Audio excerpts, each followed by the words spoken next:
बच्चों, पिछले वीडियो में हमने समझा कि द्विघात बहुपद quadratic polynomial ax² plus bx plus c में x² का गुणांक कोफिशिएंट ऑफ x² a होता है। यहाँ पर गुणांक का मतलब है कि x² में a का गुणा है और x का गुणांक b होता है coefficient of x equal to b और अचर पद अर्थात कांस्टेंट टर्म c होता है। द्विघात बहुपद के जब हम गुणनखंड करते हैं और इसको 0 के बराबर रखकर सॉल्व करते हैं तो इसके दो शून्यक प्राप्त होते हैं, अल्फा और बीटा। तो शून्यक और गुणांकों में जो संबंध है वो है alpha plus beta equal to minus B upon A, alpha beta equal to C upon A, अर्थात शून्यकों का योग बराबर माइनस एक्स का गुणांक अपॉन x² का गुणांक और शून्यकों का गुणनफल बराबर अचर पद बटे x² का गुणांक। इंग्लिश में है sum of zeros equal to minus coefficient of x upon coefficient of x² and product of zeros equal to constant term upon coefficient of x²। Exercise 2.2 का पहला क्वेश्चन है, निम्न द्विघात बहुपदों के शून्यक ज्ञात कीजिए और शून्यकों तथा गुणांकों के बीच संबंध की सत्यता की जांच कीजिए। Find the zeros of the following quadratic polynomials and verify the relationship between the zeros and the coefficients. बच्चों, इसके 3 पार्ट्स हम पिछले वीडियो में कर चुके हैं, अब आगे करेंगे और इसका चौथा पार्ट है 4u² प्लस 8u। इसमें 2 पद हैं और ये बहुत ही आसान है, इसके गुणनखंड करना है तो इसमें सिर्फ कॉमन लेंगे हम। इन दोनों पदों में से 4 कॉमन है, 4 लिखा और u² u में से u कॉमन है तो u लिख लिया। अभी 4 बाहर आ गया, 4 एकम 4 और u² में से जब u बाहर निकलेगा तो u आ गया, क्योंकि u² को सब u से डिवाइड करें तो u बचेगा प्लस 4 दूनी 8। तो ये इसके गुणनखंड हो गए। अब इसको हम शून्यक निकालना है तो इसको शून्य के बराबर कर देंगे तो लिखेंगे अब 4u प्लस 2 इक्वल टू 0। इसको सॉल्व करेंगे 4u इक्वल टू 0 तो u इक्वल टू 0 अपॉन 4 तो u इक्वल टू आ गया 0। और इसी तरीके से u प्लस 2 इक्वल टू 0 तो u इक्वल टू आ गया -2। तो इसके 2 शून्यक आ गए, इसलिए शून्यक बराबर 0, -2। तो इसके 2 शून्यक आ गए। अब हम इनके सत्यता की जांच करेंगे तो लिखेंगे सत्यता की जांच। फॉर्मूला है alpha plus beta equal to minus B upon A. इनमें से हम एबीसी की वैल्यू लिख लेते हैं। क्वेश्चन था हमारा 4u² प्लस 8u। एबीसी की वैल्यू लिखना है हमें। यहां पर अचर पद वाला नहीं है तो इसको 0 कर देंगे। तो ए आ गया यहां पर 4, u² गुणांक 4 हो गया और u का गुणांक है 8 तो b हो गया 8 और c है 0। ये वैल्यूज हम यहां पर रख के इसको सॉल्व करेंगे तो 0 और -2 हमारे शून्यक है तो 0 plus -2 equal to minus b है 8 बटे a है 4। तो प्लस माइनस का मल्टीप्लाई माइनस हो जाएगा तो ये हो जाएगा -2 इक्वल टू और इसको काट देंगे 4 एकम 4 4 दूनी 8 तो -2 इक्वल टू -2 आ गया, ये वेरीफाई हो गया, इक्वल हो गया। और दूसरा फॉर्मूला है alpha beta equal to C upon A, तो इसको भी वेरीफाई करना है हमें। तो अल्फा था 0 इंटू -2 इक्वल टू सी की वैल्यू है 0 अपॉन ए की वैल्यू है 4। तो 0 को जब -2 से मल्टीप्लाई करेंगे तो 0 आएगा और जब 0 में से कोई भी नंबर डिवाइड करेंगे तो ये भी 0 आएगा। इस तरह से ये भी वेरीफाई हो गया बच्चों। 5वां पार्ट है t² -15। इस द्विघात बहुपद में 2 ही पद हैं तो इसके गुणनखंड करने के लिए हम एक फॉर्मूले का यूज करेंगे जो आपने पिछली क्लास में पढ़ा हुआ है कि a² minus b² equal to a plus B और a minus B.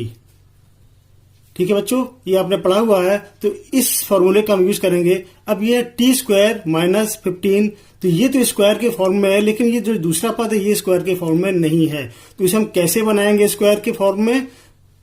T square minus, जब कोई नंबर परफेक्ट स्क्वायर ना हो तो उसमें हम रूट लगाकर और उसके होल स्क्वायर ब्रैकेट लगा के स्क्वायर लिख देते हैं, तो ये इसका स्क्वायर फॉर्म बन गया। और हम जानते हैं कि अगर किसी नंबर में रूट है और उसका स्क्वायर निकालना है तो उसका आंसर वही नंबर आएगा। तो ये हो गया। अब इस फॉर्मूले से हो जाएगा a plus B A minus B, इससे हम इसको सोल्व करेंगे तो ये हो जाएगा t प्लस रूट 15 और दूसरे ब्रैकेट में t माइनस रूट 15, ये इसके गुणनखंड हो गए।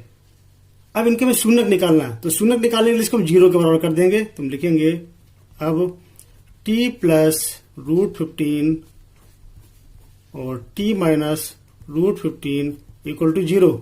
एक एक ब्रैकेट को सॉल्व करेंगे तो t plus root 15 equal to 0 करेंगे, ये प्लस में उधर जाके माइनस में हो जाएगा, तो t equal to minus root 15।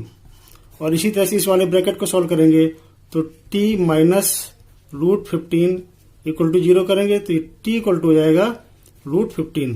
तो इस तरह से दो शून्यक निकल गए। तो लिखेंगे इसलिए शून्यक बराबर माइनस रूट 15 और 15, ये दो शून्यक आ गए। अब हम उनकी सत्यता की जांच करेंगे, तो लिखेंगे सत्यता की जांच। फॉर्मूला वही है, alpha plus beta equal to minus B upon A. यहां पर हम इनकी, ये हमारा द्विघात बहुपद है ए टी स्क्वायर माइनस 15, तो ए बी सी की वैल्यू लिख लेते हैं, A B C. T square का गुणांक, यहां पर कोई नंबर नहीं है इसलिए 1 है, तो ए हो गया 1।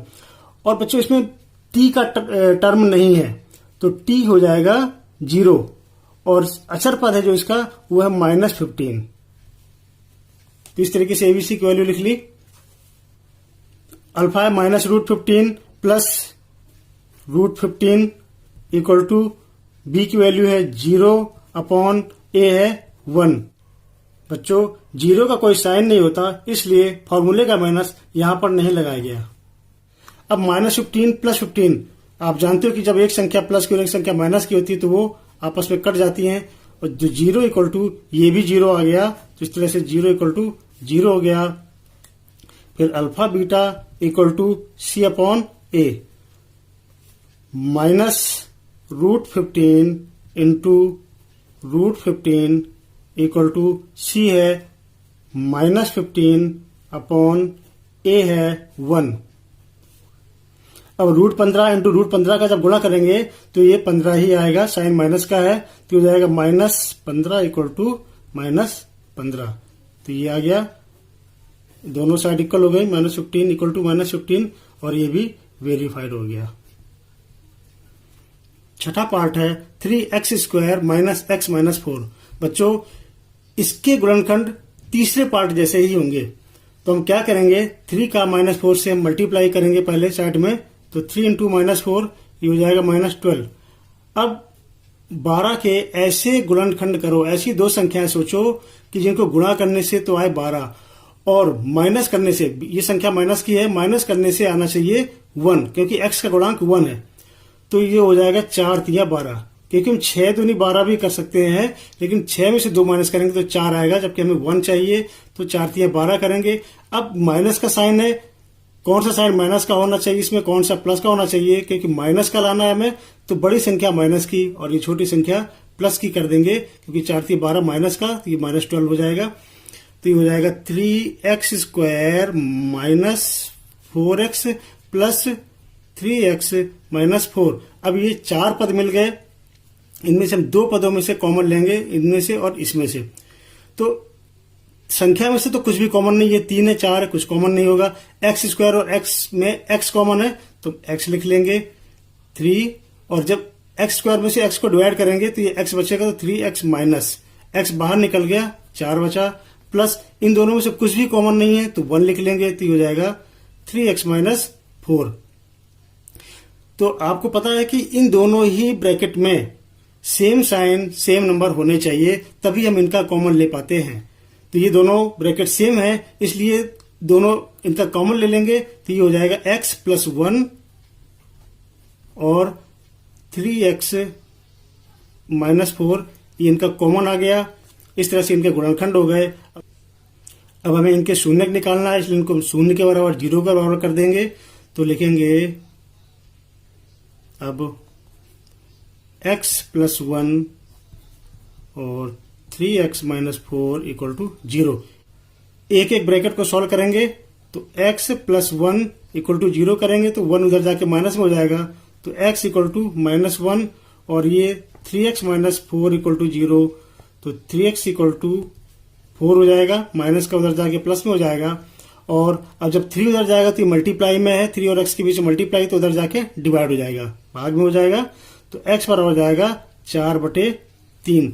तो इसलिए इसके दो शून्य आ गए, -1 और 4/3। अब हम सत्यता की जांच करेंगे।